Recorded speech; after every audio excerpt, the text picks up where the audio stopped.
परत एकदा मी देवाचे आभार मानतो, ही संधी त्यांनी दिली. आणि आपण वचनातून पाहत असताना आपण आपले शास्त्र पेत्राचे पहिले पत्र याकडे वळूया.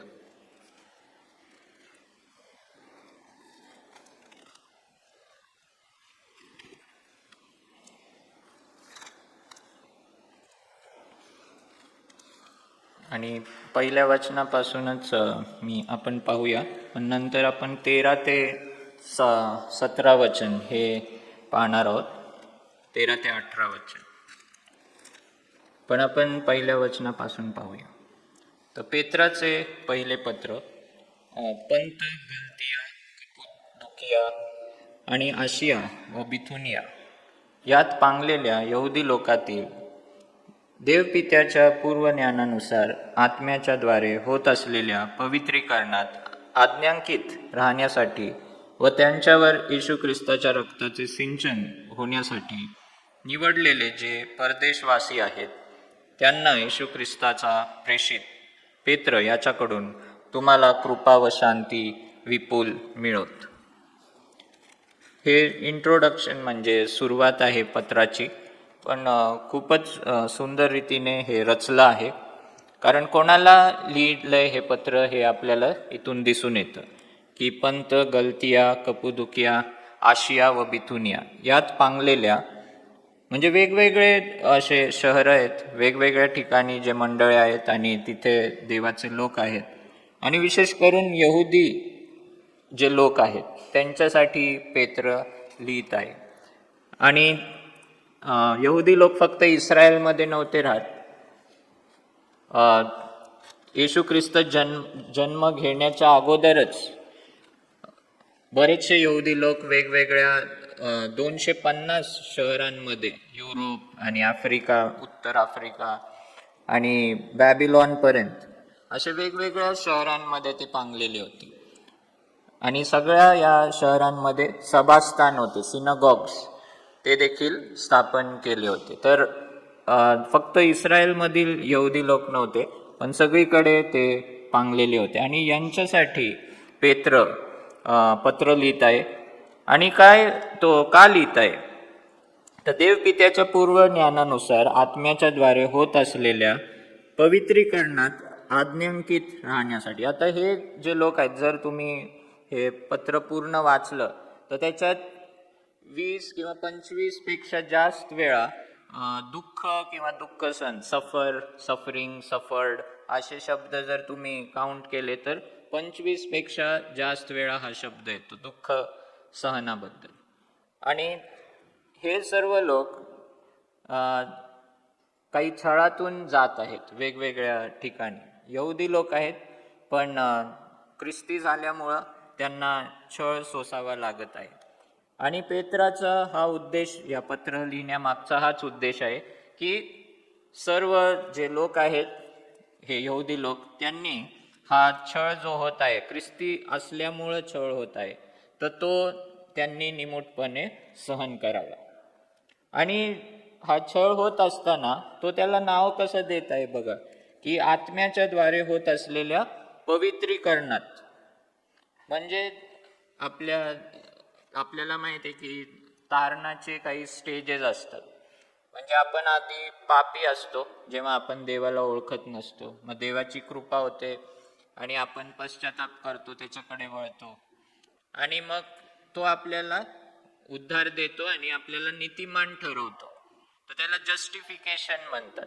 जस्टिफिकेशन म्हणजे आपले सर्व दोष निघून गेलेले आहेत आणि आपल्याला नीतिमान ठरवण्यात आलेलं आहे.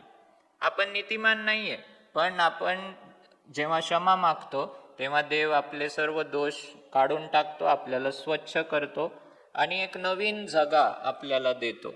त्याच्या नीतिमत्वाचा जगा किंवा त्याचे नीतिमत्वाचे वस्त्र तो आपल्याला देतो. आणि ते एकाच दिवशी होतं, एका क्षणात होतं.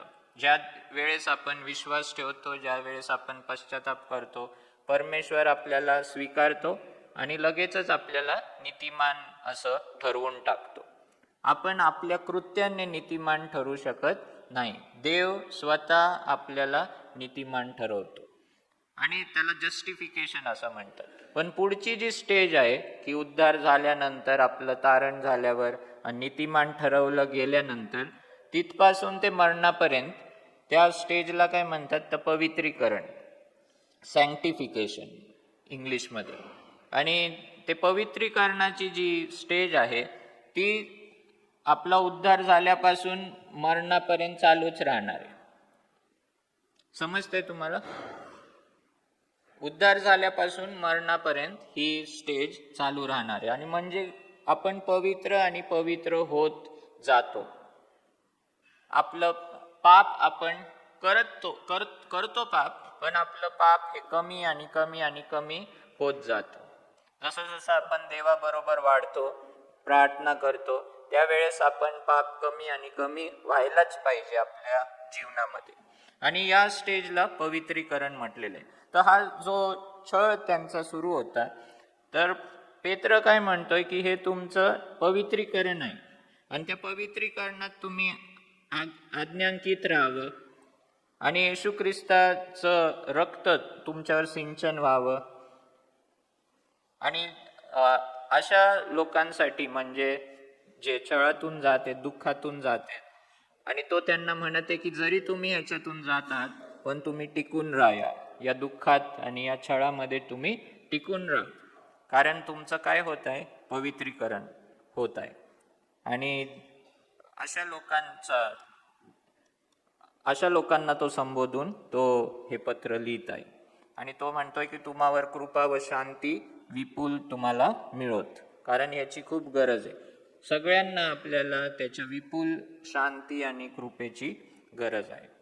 आणि मग 3 वचनापासून, आपल्या प्रभू येशू ख्रिस्ताचा देव व पिता धन्यवादित असो, जिवंत आशा प्राप्त होण्यासाठी आणि अविनाशी निर्मळ व अक्षय वतन मिळण्यासाठी त्याने आपल्या महादयेनुसार येशू ख्रिस्ताच्या मृतातून पुनरुत्थानाच्या द्वारे आपल्याला पुन्हा जन्म दिला. तर आपल्या प्रभू येशू ख्रिस्ताचा देव व पिता धन्यवादित असो, जिवंत आशा, we have a living hope, प्राप्त होण्यासाठी आणि अविनाशी निर्मळ व अक्षय वतन मिळण्यासाठी त्याने आपल्या महादयेनुसार येशू ख्रिस्ताच्या मृतातून पुनरुत्थानाच्या द्वारे आपल्याला पुन्हा जन्म दिलाय. तर ज्यांचा पुन्हा जन्म झालेला आहे, नवीन जन्म झालेला आहे, त्यांच्यासाठी काय आहे, जिवंत आशा आहे, अविनाशी निर्मळ व अक्षय वतन असं आहे.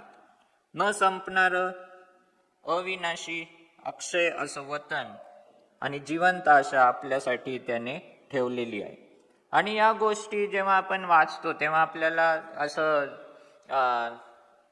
जगिक गोष्टी, जसं बंगला किंवा काहीतरी मोठं संपत्ती, ते वाचलं तर एकदम आपले डोळे जरा मोठे होतील, हे मिळणार आहे का आपल्याला.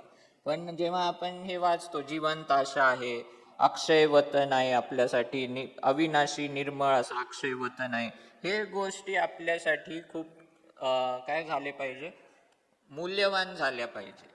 ह्या गोष्टी जेव्हा वाचतो आपण, आपल्याला आनंद वाटला पाहिजे की हे सगळं देवाने माझ्यासाठी ठेवलेलं आहे. आणि जेव्हा या जगाच्या गोष्टी आपण कमी लेखू आणि त्या, किंवा उलटा असं होईल की जेव्हा आपण त्या गोष्टी जास्त मौल्यवान समजू ना, तेव्हा या जगाच्या गोष्टी आपल्याला साधारण वाटतील. समजते का तुम्हाला? म्हणजे पुढच्या गोष्टी जेव्हा आपल्याला मूल्यवान ठरतील, तेव्हा मग या जगातल्या गोष्टी आहे ना आपल्याला साधारण वाटतील. म्हणजे या जगाचंच उदाहरण द्यावं लागेल की ज्याने कोणी खूप चांगली गाडी चालवली आहे, BMW, मर्सिडीज अशी चालवली, आणि मग त्यांना मारुती कार दिली किंवा एकदमच अशी दुसरी कार दिली, तर त्यांना मग ते लगेच कळतो फरक है ना, की मी काय चालवत होतो आणि आता हे कसं काय मी चालू. म्हणजे ज्यांनी एक चांगल्या प्रोडक्टचा, चांगल्या मशीनचा अनुभव घेतलेला आहे, मग त्यांना परत एक साधारण मशीनचा अनुभव त्यांना काहीच वाटत नाही, कारण त्यांनी खूप मोठ्या असं चांगल्या लेवलचा अनुभव त्यांनी घेतलेला आहे. आणि तसंच आपल्याला स्वर्गीय गोष्टींविषयी वाटलं पाहिजे. जेव्हा आपण त्या गोष्टींना महत्त्व देऊ, तेव्हा मग आपल्याला या जगातल्या गोष्टी त्यांचं कमी महत्त्व असेल. या जगातल्या गोष्टी महत्त्वपूर्ण आहेत, पण जर पुढचं जीवन आपल्यासाठी मौल्यवान असेल तर ही जिवंत आशा, हे वतन आपल्यासाठी आकर्षक असं झालं पाहिजे, आपल्यासाठी आकर्षण झालं पाहिजे की हे मला मिळणार आहे. आणि दुःखातून जाताना आहे ना, या गोष्टीच जास्त महत्वाच्या असतात. दुःखातून जेव्हा व्यक्ती जातो तेव्हा हे पुढच्या गोष्टीच त्याला आशा देतात. आणि पेत्र तेच करत आहे की या दुःखातून जाणाऱ्या लोकांना त्यांना पुढं काय त्यांना मिळणार आहे हे तो त्यांना सांगतोय. जे तारण शेवटच्या काळी प्रगट होण्यास सिद्ध आहे ते प्राप्त व्हावे म्हणून ते तुम्ही देवाच्या शक्तीने विश्वासाच्या योगे रक्षिलेले आहात. त्या तुम्हासाठी ते वतन स्वर्गात राखून ठेवले आहे. तेच म्हणत आहे तो की तुमचं वतन हे स्वर्गात आहे आणि त्याविषयी तुम्ही उल्हास करता. तरी तुम्ही आता थोडा वेळ भाग पडले तसे निरनिराळ्या परीक्षांमुळे दुःख सोसले आहे. इथे आपल्याला पहिल्यांदा ते दिसतं की त्याविषयी तुम्ही उल्हास करता तरी तुम्ही आता थोडा वेळ भाग पडले तसे निरनिराळ्या परीक्षांमुळे दुःख सोसले. यासाठी की नाशवंत सोन्याची परीक्षा अग्नीने करतात, त्या सोन्यापेक्षा मूल्यवान असे जे तुमचे विश्वासाच्या परीक्षेत उतरणे ते येशू ख्रिस्ताच्या प्रगट होण्याच्या वेळेस प्रशंसा, गौरव व मान यास कारणीभूत व्हावे. तुम्ही दुःखातून का जात आहात त्याचं पण कारण तो देत आहे. यासाठी तुम्ही दुःखातून जात आहात यासाठी की नाशवंत सोन्याची जशी परीक्षा अग्नीने करतात तसं सोन्यापेक्षा मौल्यवान असा जो तुमचा विश्वास आहे त्याची परीक्षा होत आहे. सोनं असतं त्याची परीक्षा करून घेतात है ना.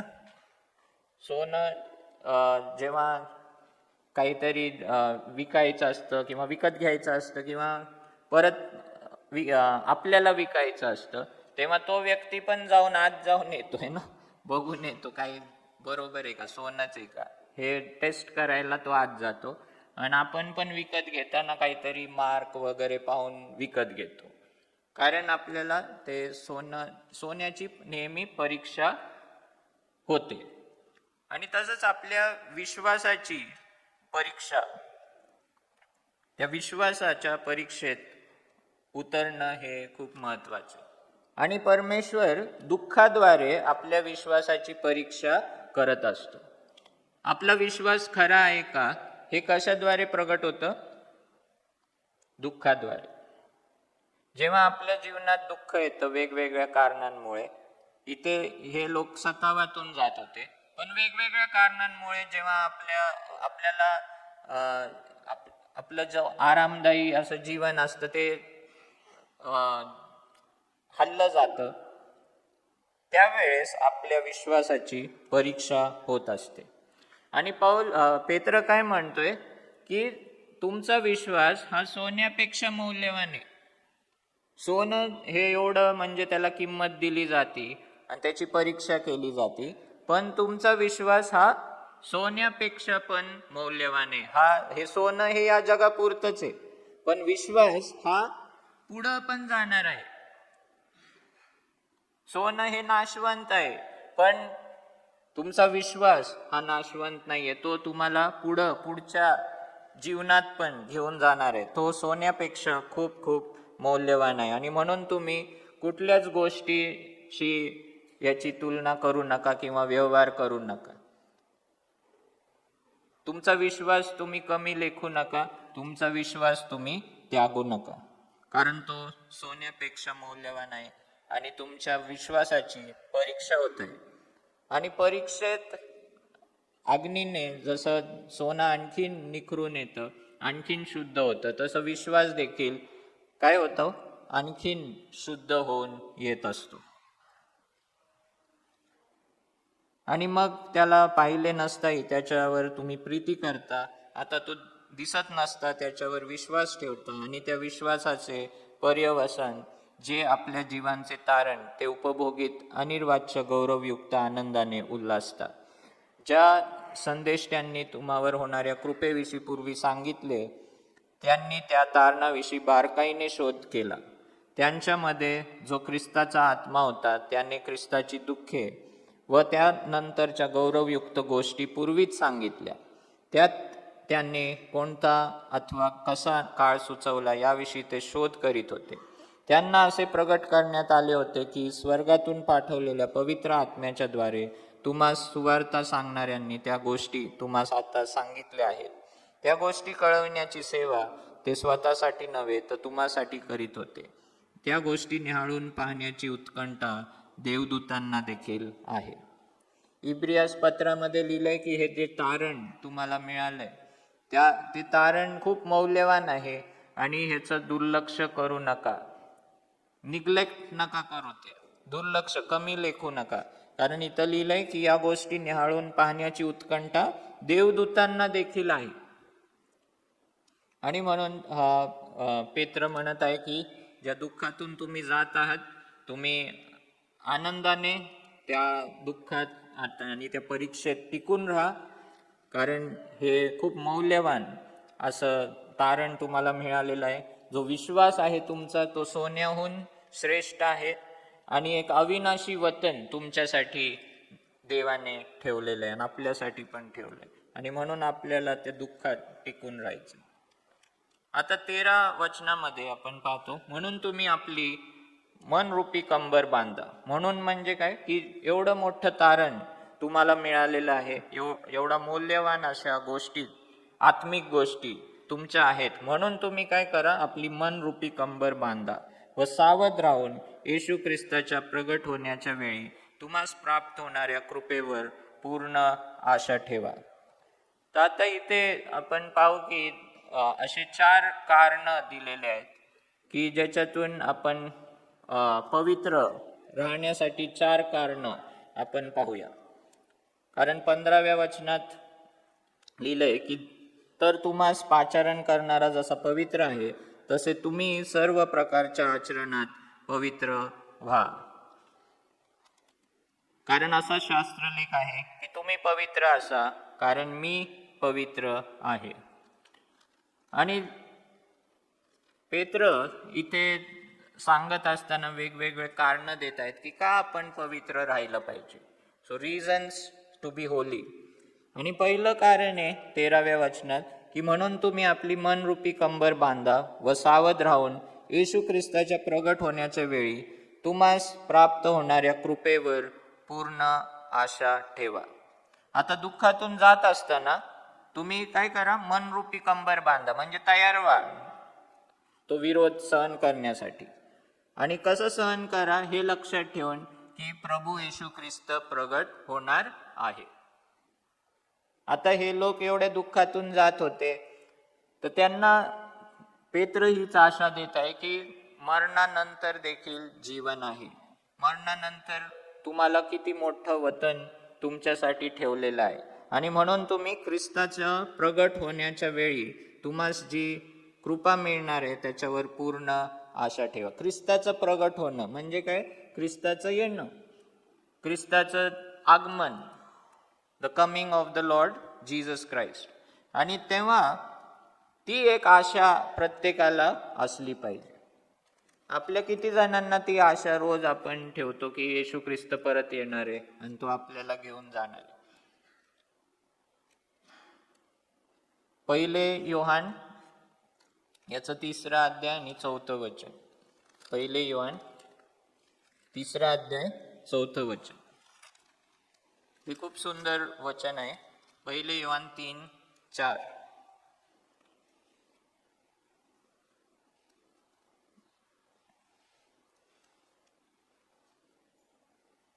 3:4 नाही, 3:3. जो कोणी त्या संबंधाने ही आशा बाळगतो तो जसा तो शुद्ध आहे तसे आपणाला शुद्ध करतो. म्हणजे त्याला बघण्याची जो आशा बाळगतो, जो त्याची वाट पाहतो, त्याचं प्रगट होण्यासाठी तो वाट पाहत आहे, असा व्यक्ती काय करतो, जो येशू ख्रिस्ताची आशा बाळगतो, त्याचं प्रगट होण्यासाठी तो आशा बाळगतो, तो कसा आहे, तो काय करतो, जो जसा तो शुद्ध आहे तसे आपणाला तो शुद्ध करतो. The one who longs to see Jesus purifies himself. म्हणजे ज्याला येशू ख्रिस्ताला बघण्याची आशा आहे ना आपल्याला असेल, तर मग आपण काय करू, स्वतःला आपण शुद्ध करत राहू. मी अगोदरच सांगितलं ना, आपण कोणत्या स्टेजमध्ये आहोत, आपलं तारण झालं असेल तर आपण पवित्रीकरणाच्या स्टेजमध्ये आहोत. आपण आपल्यावर काम होत आहे, आपण आणखीन आणि आणखीन पवित्र होत राहिलं पाहिजे.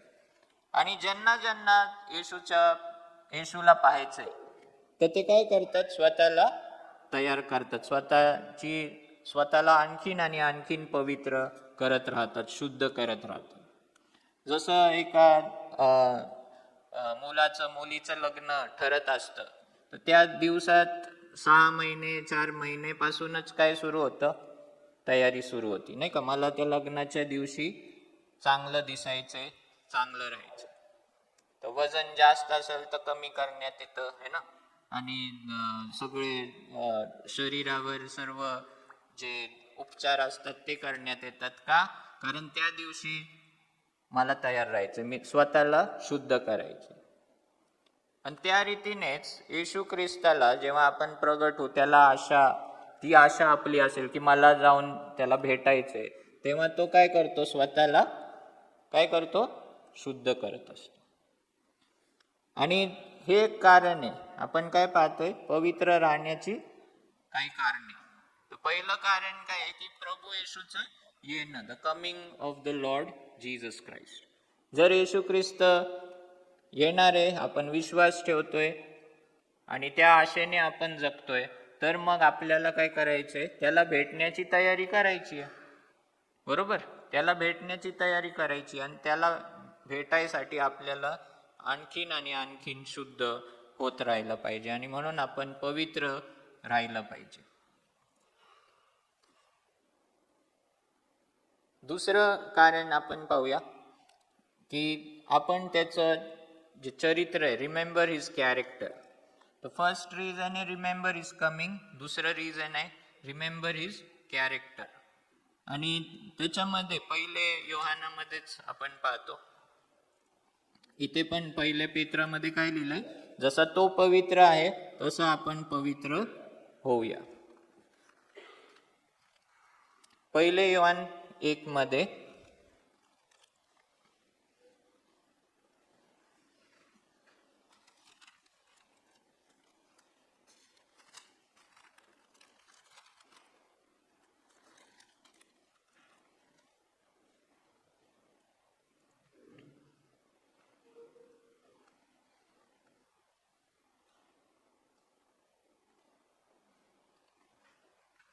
5 पासून मी वाचतो. पहिले योहान 1:5. जो संदेश आम्ही त्याच्यापासून ऐकला आहे तो तुम्हास विदित करतो. तो संदेश हा की देव प्रकाश आहे आणि त्याच्या ठाई मुळीच अंधार नाही. त्याच्याबरोबर आपली सहभागिता आहे. असे जर आपण म्हणत असलो तर अंधारात चालत असलो तर आपण खोटे बोलतो, सत्याने वागत नाही. पण जसा तो प्रकाशात आहे तसे आपण प्रकाशात चालत असलो तर आपली एकमेकांबरोबर सहभागिता आहे. हे जर शब्द आहे ना, तिकडे जर तर याकडे पण आपण लक्ष दिलं पाहिजे. इफ शब्द म्हणजे अट आहे की त्याच्याबरोबर आपली सहभागिता आहे असे जर आपण म्हणतो, पण अंधारात आपण चालत असलो, म्हणजे अंधार म्हणजे पापामध्ये चालत असलो, तर आपण खोटे बोलतो, सत्याने वागत नाही. पण जसा तो प्रकाशात आहे तसे जर आपण प्रकाशात चालत असलो तर आपली एकमेकांबरोबर सहभागिता आहे. म्हणजे येशू ख्रिस्त प्रकाश आहे आणि आपण पण प्रकाशात चाललं पाहिजे, म्हणजे पापापासून दूर राहिलं पाहिजे, तरच मग आपली त्याच्याबरोबर सहभागिता होऊ शकते. आणि त्याचा पुत्र येशू याचे रक्त आपल्याला सर्व पापांपासून शुद्ध करीते. जसं आपण त्याच्या फेलोशिपमध्ये राहू, सहभागितेत राहू, तसं आपण त्याच्याबरोबर राहू आणि त्याचं रक्त आपल्याला, त्याचं बलिदान हे आपल्याला शुद्ध करत राहतं. तर दुसरं जे कारण मी सांगितलं की रिमेंबर हिज कॅरेक्टर, आपण त्याचं जे स्वभाव आहे तो आठवूया, आणि त्याचं जे गुणधर्म आहे एक, तो म्हणजे पवित्रता है ना. आणि तो जसा पवित्र आहे तसा आपण देखील पवित्र असलं पाहिजे. का का असलं पाहिजे? काय कारण आहे पवित्र राहण्याचं? कारण त्याच्याबरोबर मग आपली फेलोशिप होते. जेव्हा आपण पवित्र राहतो तेव्हा आपली त्याच्याबरोबर सहभागिता होते. जसा तो प्रकाशात आहे तसा मी पण जर प्रकाशात चाललो तर आपली सहभागिता होते आणि आपले पाप देखील क्षमा तो करत असतो. आणि म्हणून जर आपलं ध्येय ते असेल की आपल्याला फेलोशिप करायची, आपल्याला देवाबरोबर सहभागिता पाहिजे, एक चांगला वेळ पाहिजे नेहमी देवाबरोबर, ती जवळीक आपल्याला पाहिजे, तर मग आपल्याला पवित्रतेत चालावं लागेल. तिसरं कारण आपण पाहतो की remember his cross. Remember his cross 17 पासून आपण वाचूया. जो तोंड देखला न्याय करीत नाही तर ज्याच्या त्याच्या कृत्यांप्रमाणे न्याय करतो, त्याला जर तुम्ही पिता म्हणून हाक मारता तर आपल्या प्रवासाच्या काळात भिवूनच वागा. कारण वडिलांच्या परंपरेने चालत असलेल्या तुमच्या निरर्थक वागणुकीपासून सोने रुपे अशा नाशवंत वस्तूंनी नव्हे, तर निष्कलंक व निर्दोष कोकरा असा जो ख्रिस्त, त्याच्या मूल्यवान रक्ताने तुम्ही मुक्त झालात. म्हणजे आपल्यासाठी त्या पवित्रतेत पवित्रकरण मध्ये येण्यासाठी, त्या सार्वकालिक जीवनाचा स्वाद घेण्यासाठी परमेश्वराने खूप मोठी किंमत मोजली. त्याने ते बलिदान केलेलं आहे क्रुसावरचं. आणि म्हणून त्या बलिदानाची किंमत आपण आठवली पाहिजे. The cost for that holiness, to obtain that holiness, ते आपल्याला कळालं पाहिजे. आणि जेव्हा आपण कोणाचे ऋण आपल्यासाठी आठवतो नाही का, आपण त्यांच्यासाठी नेहमी ऋणी राहतो, ज्यांनी काही केलेलं आहे आपल्यासाठी. जेव्हा आपण ते आठवतो तेव्हा आपण दुसऱ्यांसाठी नेहमी आभारी राहतो, आणि आपण त्यांच्यासाठी काय करत असतो?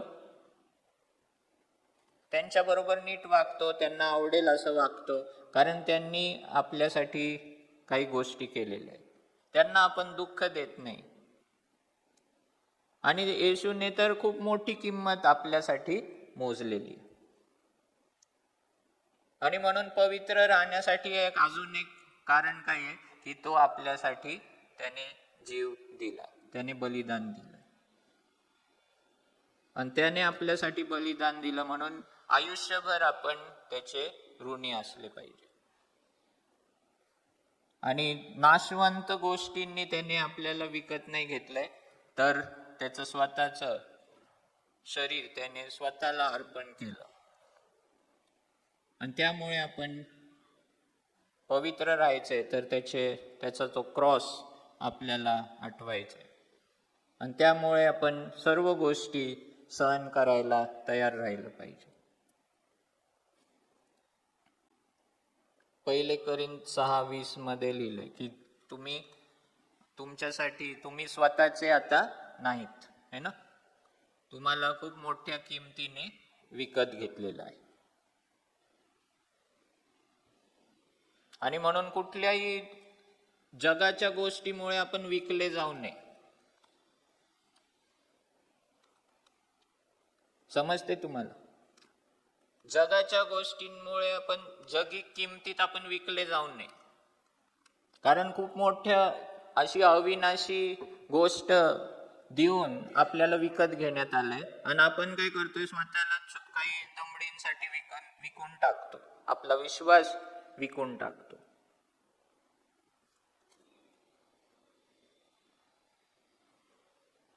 आणि शेवटी आपण पाहतो की रिमेंबर हिज कॉलिंग.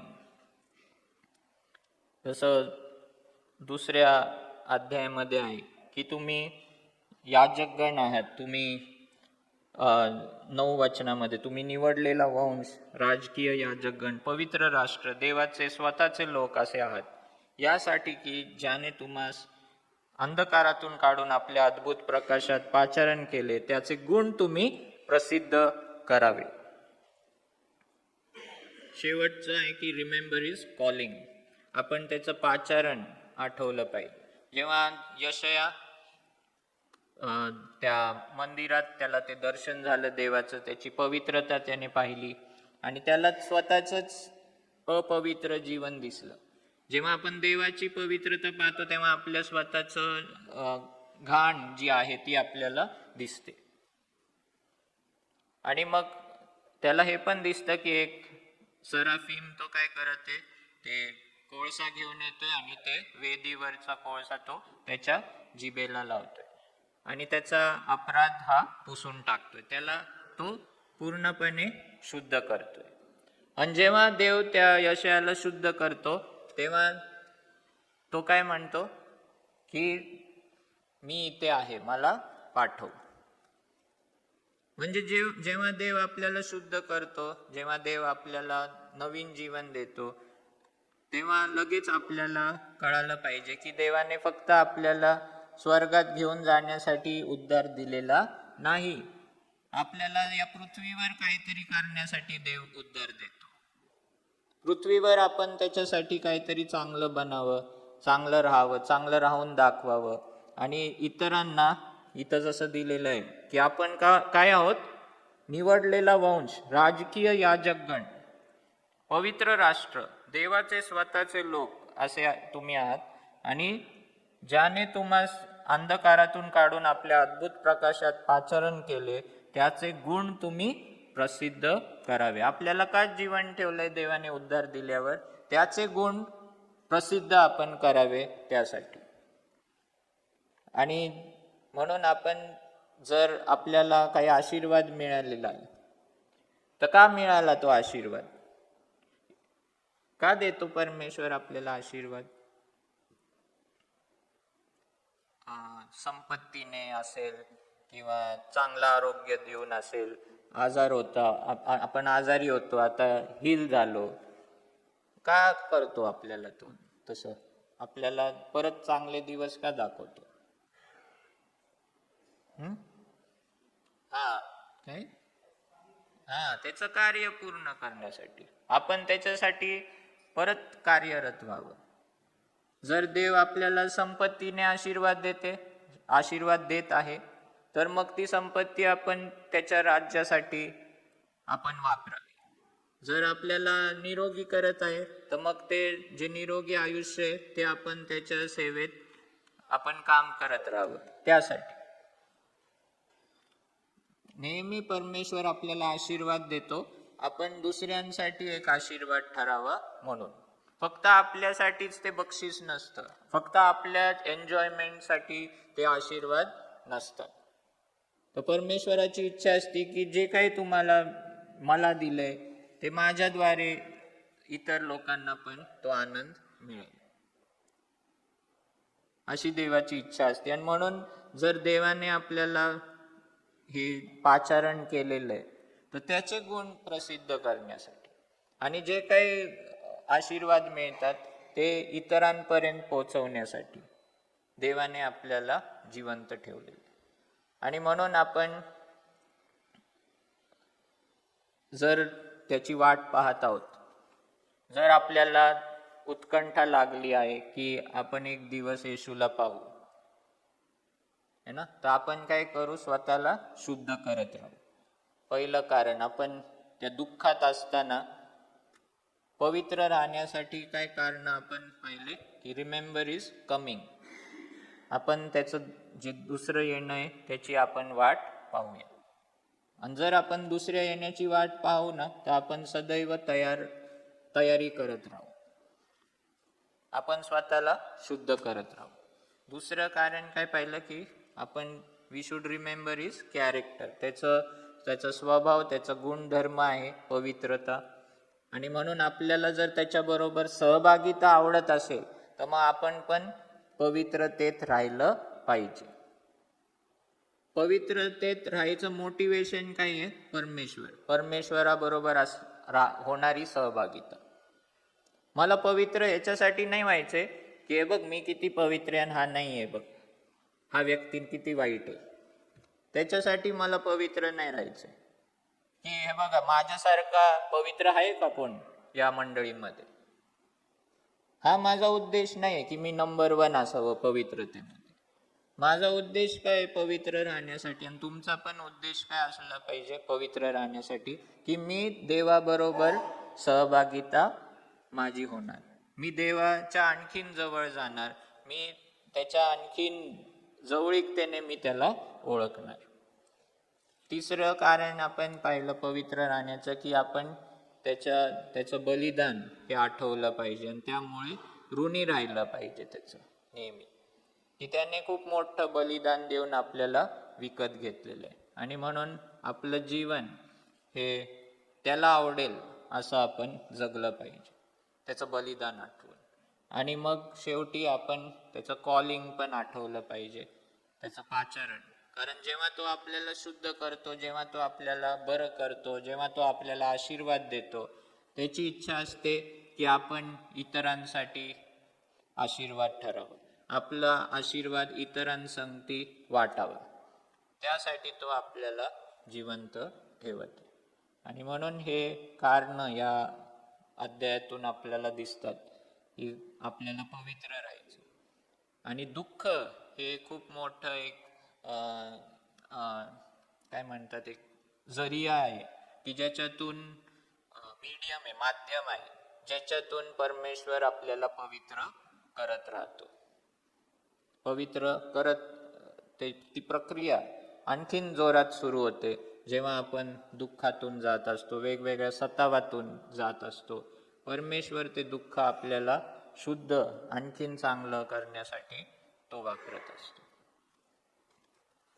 आपण हीच आशा ठेवू की या गोष्टी जे आपण वाचल्या ते आपल्या जीवनात नेहमी आपण त्याच्याकडे लक्ष देत राहू, आणि जेवढं होईल तेवढं आपल्या पवित्रीकरणाच्या या काळात आपण त्याला आनंद देणारे आपण ठरू. हीच प्रार्थना आपण करू.